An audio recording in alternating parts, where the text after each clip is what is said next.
everyone, tired of dealing with a cluttered inbox and want to clear out bug emails in Gmail? Don't worry, I have got you covered. In this quick tutorial, I'll show you exactly how to remove those emails with just a few taps. Let's get started. First things first, open up the Gmail app. Once you are in, tap on the hamburger menu in the upper left corner of your screen.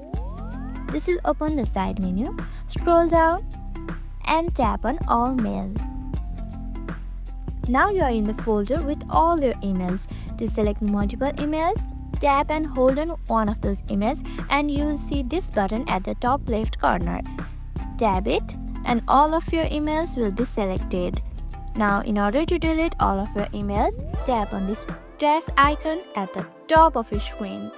Don't forget, emails in the trash will be automatically deleted after 30 days.